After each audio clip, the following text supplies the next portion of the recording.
I was 30 miles deep into the Appalachian hollows when Thomas Whitaker first looked me in the eye and said he'd been hiding something impossible in these mountains for 40 years.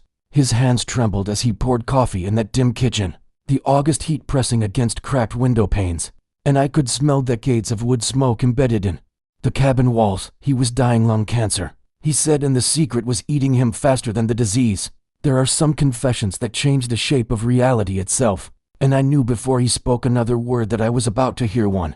He told me about loneliness. First, about the kind of silence that follows you through pine forests and empty ranger stations until it becomes a second skin. Then he told me about 1983, about finding something bleeding and impossible in an illegal trap, something that shouldn't exist but did, a juvenile Sasquatch, he called it, though the word felt too small for what he described. Its mother lay dead 20 yards away, and in that moment he made a choice that would define the rest of his life. The way he spoke about carrying that creature to his family's abandoned cabin wasn't like telling a story. It was like watching a man bleed out a truth that had calcified in his bones, each word weighted with for decades of isolation.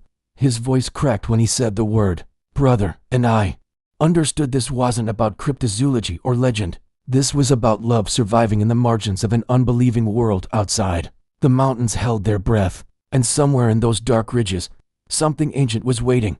Thomas's voice dropped to something barely above a whisper as he described that September morning, the mist hanging like funeral cloth between the hemlocks, his boots crunching through frost that shouldn't have come so early. He'd been tracking poachers for 3 days when he heard it, not a sound any field guide could name, something between a child's whimper and wind through a cave mouth. The trap had been set for bear, steel jaws big enough to snap bone, and what he found there redrew every boundary he thought existed between myth and flesh.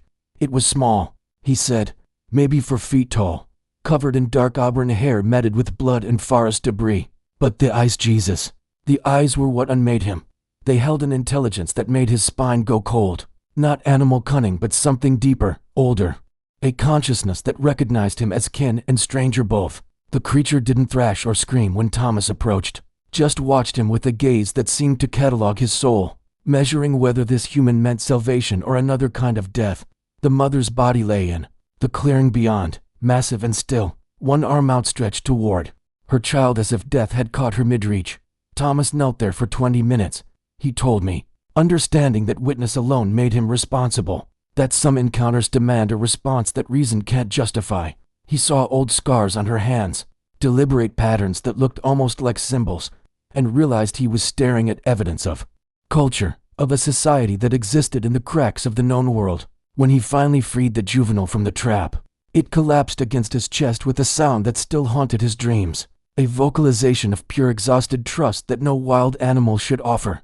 Thomas carried 60 pounds of impossible truth through 6 miles of unmarked wilderness, feeling its heartbeat against his ribs, and with each step he walked further from the man he'd been. The abandoned cabin waited in a fold of mountains. His grandfather had shown him as a boy, a place the maps had forgotten, and that's where their 40-year conversation began. Thomas spoke of those early years like a man, describing a second childhood conducted in absolute silence. He learned that brother, the name, came unbidden after the 3rd week, understood rhythm before words, that a slow exhale meant safety while held breath signaled danger approaching. They developed a vocabulary of gestures and low rumbles, Thomas mimicking the sounds brother made until the creature would tilt its head with what he swore was amusement. On winter nights they sat by the fire in that forgotten cabin, and Thomas would read aloud from books he'd loved, watching brother's eyes track the pages as if the motion itself held meaning he was trying to decode.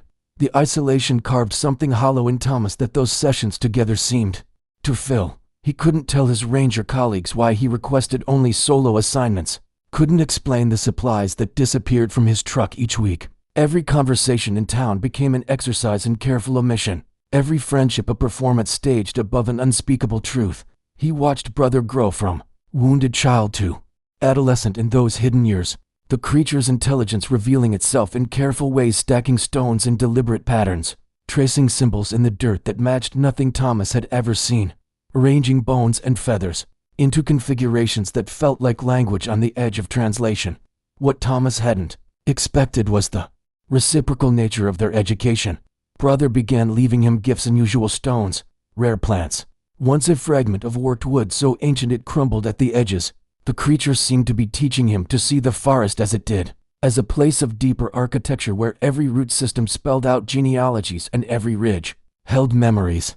Older than names, Thomas found himself understanding bird warnings before conscious thought, reading weather in the tension of spiderwebs, moving through wilderness with a fluency that unnerved even him. By the 5th year, Thomas realized he'd crossed a threshold from which there was no return. He'd become translator, between worlds, keeper of a secret that redefined human loneliness as something almost holy. Brother watched him during those long evenings with eyes that held questions Thomas couldn't answer about his kind, about the world beyond the mountains, about why one man would choose this particular exile, and in that mutual unknowing, in that space between species where language failed but presence spoke everything, Thomas found the closest thing to peace he'd known since childhood. The accident came in the winter of 1988, when black ice took Thomas's wife and 7-year-old daughter on a road he'd driven 1,000 times. He learned of it alone in a ranger station, the phone call turning his blood to stone, and he walked into the forest instead of toward town. Brother found him 3 hours later, hypothermic and shaking in the snow, and carried him to the cabin with a gentleness that defied his size. For 2 weeks Thomas lay, hollow-eyed by the fire while the creature sat vigil, bringing him water in cupped hands, covering him with pelts when he shivered, humming a low frequency that vibrated through Thomas's chest like a heartbeat he'd forgotten how to maintain. The funeral happened without him, the burial too, and when Thomas finally emerged from the mountains he told everyone he'd been on a backcountry assignment when it happened. But Brother had seen him shatter in ways no human witnessed, had heard him scream at God in the middle of the night, had watched him weep until no sound came anymore.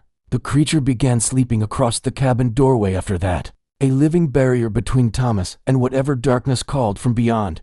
On the worst nights, Brother would press one massive hand against Thomas's chest, holding him to the earth with a pressure that said you are not alone in the only language that mattered.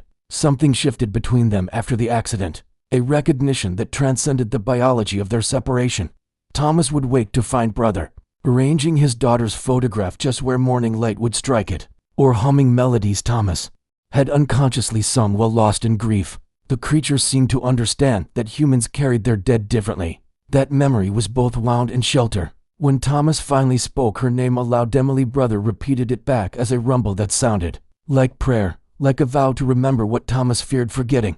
They became each other's witness then, not man and beast, but to creatures teaching each other how to survive loss that had no remedy. Brother would rest his head against Thomas's shoulder during evening fires, a gesture of trust so profound it made Thomas weep quietly into that wild fur. In those moments he understood that family was not a matter of blood or species but of who stayed when the world ended, who learned your specific shape of broken and loved you through it anyway. The calls began in the spring of 1992, low and tremulous across the ridgelines at dusk, a sound Thomas had never heard in all his years patrolling these mountains. Brother would stand at the cabin's edge when they came, his entire body rigid with a listening so intense it seemed to stop his breathing, and something ancient would surface in his eyes, a remembering of what he'd been before Thomas found him, bleeding in that trap. The first time Brother answered back, his vocalization shook the cabin walls and sent every bird for a mile into panicked flight, and Thomas felt the first cold finger of loss trace his spine. Within weeks the forest began speaking in a language Thomas couldn't translate. Saplings twisted into deliberate spirals, bark stripped in patterns too precise for random animal behavior, and stones stacked in cairns that appeared overnight along game trails. Brother would disappear for hours now, returning with mud on his feet from creek beds Thomas had never shown him, and the creature's eyes held distances that made Thomas feel suddenly terribly small. One morning Thomas found a massive handprint pressed into the riverbank clay far larger than Brother's, and understood with sick certainty that they were no longer alone in their isolation. The worst moment came on a June evening when Brother didn't return at all, and Thomas spent the night believing he'd already been chosen, already gone. He found the creature at dawn standing in a clearing with 2 others, their communication a series of gestures and low frequencies that looked like negotiation, like family arguing over a lost son. Brother turned when Thomas approached, and the conflict in his eyes was devastating, torn between the man who'd saved him and the species he'd never known he belonged to. Thomas retreated to the cabin and waited, understanding that love sometimes meant becoming the choice someone had to make rather than the answer they were given. Brother returned 3 days later, and Thomas knew immediately that something fundamental had shifted. The creature moved with a new gravity, a deliberateness that spoke of decisions made in languages Thomas would never speak. And when their eyes met across the clearing, Thomas saw his own reflection as brother must have always seen him: fragile, temporary, heartbreakingly brief. Brother approached slowly and placed one massive hand on Thomas's chest, holding it there until Thomas felt his own heartbeat against that leathery palm, and understood this was goodbye rehearsed in the only vocabulary they truly shared. Thomas made his choice in the weeks that followed, not through any single moment, but through the accumulation of small surrenders. He stopped repairing the cabin's failing roof, stopped stockpiling supplies for two, began teaching brother the routes to water sources and shelter caves he'd need to survive without human dependency. Each lesson was an act of dismantling the life they'd built, and Thomas wept while showing brother how to avoid trail cameras and hunting blinds, hating himself for preparing the creature to exist in a world that would destroy him if it ever proved he was real. The night before brother left for good, they sat together as they had 1,000 times before, but Thomas felt the weight of every unspoken year between them.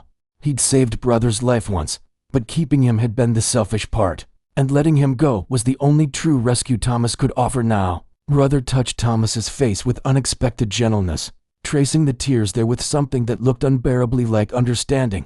When dawn came, brother simply stood and walked into the forest, pausing once to look back before the trees swallowed him whole. And Thomas understood that some loves survive best as memory rather than captivity. Thomas lived 15 more years, in that space between grief and grace, visiting the empty cabin like a shrine to something the world would call madness. Then the thermal signature started appearing on government satellites, heat blooms in areas where no documented animals that size should exist, moving in patterns too intelligent to dismiss. A doctoral student analyzing the data flagged anomalies that matched reported Sasquatch territories, and suddenly Thomas's forgotten corner of wilderness became a classified investigation site, complete with motion sensors and covert reconnaissance teams mapping every ridge where he'd once walked freely with brother. The viral footage came from a young hiker's trail camera, 18 seconds of grainy imagery showing something massive and bipedal moving through morning fog near the old cabin's perimeter. The internet exploded with speculation, but Thomas recognized the gate immediately, the particular way brother favored his left side where the trap had done permanent damage for decades earlier, and he knew with devastating certainty that his protected world was collapsing. Federal wildlife agents appeared in town asking questions about property records and historical land use, their polite inquiries masking surveillance operations that Thomas spotted immediately, the same tracking skills he'd taught brother now used to detect his own hunters. Thomas began finding signs that brother was close again, watching from distances that defied coincidence. Fresh prints near his house, arrangements of stones and patterns only they would recognize. The creature was monitoring the human activity, perhaps understanding that the danger closing in on these mountains originated from the same species as the man who'd once saved him. Thomas realized with crushing horror that brother might be returning not for reunion but for protection, still trying to shield the human who'd become his family. That's when Thomas knew he was dying and had one final choice to make: take his impossible secret to the grave, or trust one person with the truth before the government's net closed completely. The climb nearly killed Thomas twice, his body collapsing against ancient oaks while I supported his weight, both of us hearing the distant, mechanical thunder of helicopters sweeping adjacent valleys. When the cabin finally appeared through morning mist, a structure so absorbed by wilderness, it seemed grown rather than built. I felt the air change, thickening with presence, with the weight of something vast and aware. Watching our approach, Thomas whispered he knows we're here, just as the door creaked open from inside, moved by no wind, and I understood with terrible clarity that what waited beyond that threshold would fundamentally alter my understanding of what was possible in this world. Brother filled the doorway like a myth made flesh, easily 8 feet of silver-streaked fur and ancient muscle, but it was his eyes that destroyed me. Not animal, not human, but something achingly between, holding decades of accumulated sorrow and loyalty that no creature should have to carry alone. Thomas moved forward without hesitation, and I watched this dying old man embrace something that could have torn him apart. their reunion a symphony of sounds I'd never heard, low, rumbling vocalizations that seemed part whale song, part human grief. Brother's massive hands cradled Thomas's face with impossible gentleness, and I realized I was witnessing love in its purest form. Stripped of species and civilization, the helicopter sounds grew closer, searchlights beginning to sweep the canopy, and Brother's head snapped toward the noise with sudden terrible awareness, his body tensing into something between protection and flight. Thomas gripped the creature's arm, speaking urgently in their private language of gesture and tone, and I saw the decision forming between them, not goodbye, but defiance. Thomas moved with sudden purpose to the cabin's corner, pulling back rotting floorboards to reveal a descending darkness that exhaled cave-cold air and mineral silence. He produced a leather journal from his coat, 40 years of observations, sketches, proof, and before I could speak, touched match to paper, letting decades of evidence curl into ash. Brother watched with understanding in those profound eyes, then lowered himself into the passage, his silver form swallowed by earth as Thomas whispered blessings in a language that sounded older than English. The helicopters crested the ridge, searchlights stabbing through trees like accusations. Thomas gripped my shoulder with surprising strength, his face radiant with something beyond peace, a man who had chosen love over legacy, mystery over fame. Tell them whatever keeps you safe, he said, but you know what you've seen, what exists beyond their instruments and institutions. He descended after Brother into geological time, into passages his grandfather had sworn led to caverns where ancient things still lived free from the modern world's hungry gaze. The stone entrance sealed behind them with grinding finality, leaving only disturbed earth that could mean anything or nothing. The federal agents found me alone with a weeping old man who claimed artistic delusion, who showed them crude paintings and insisted his Sasquatch was metaphor for grief and isolation. They documented the empty cabin with forensic precision, their equipment detecting nothing, their certainty gradually eroding into bureaucratic frustration. But as they prepared to leave, I saw it, Brother's massive silhouette framed briefly against distant ridge light, watching, protecting, free. Some families are forged in wilderness and silence, and some love. Stories end not with goodbye, but with sacred disappearance. The agents left with their equipment and empty explanations, their vehicles grinding down the mountain as twilight bled through the pines. Thomas sat on the cabin steps, suddenly ancient, his life's greatest truth now officially declared fantasy. I knew what they would write in there. Reports, delusional old man, wilderness isolation, no credible evidence. But I had felt Brother's breath disturb the air, had seen intelligence in eyes that held more humanity than most humans. I'd known. Thomas died 3 weeks later in his sleep, a slight smile on his weathered face that the coroner noted as unusual for a man with nothing left at his funeral. I was the only attendee, and I told no one what we'd witnessed in those mountains. But I return to those woods now, sometimes, when the world feels too small and too certain of its own completeness. Last autumn, I found something impossible on the trail to where the cabin once stood, arrangement of stones too deliberate to be natural, surrounding a single white feather, and what looked like a child's drawing scratched in bark. The image showed two figures, one human-sized, one enormous, their hands joined. No scientist would accept it as proof, and I've told no one who would demand I produce it, because Thomas taught me that some truths survive only in silence, that the most profound connections exist in spaces where cameras cannot follow, and certainty cannot penetrate. Brother is out there still. I know this the way you know anything that rewrites your understanding of possible, and sometimes, when wind moves through those ancient hollows, I swear I hear two voices calling across species and sorrow, a man and his brother, forever free in the places we've forgotten to ruin. What would you sacrifice to protect something the world isn't ready to believe? Subscribe to hear more stories from the edge of the impossible.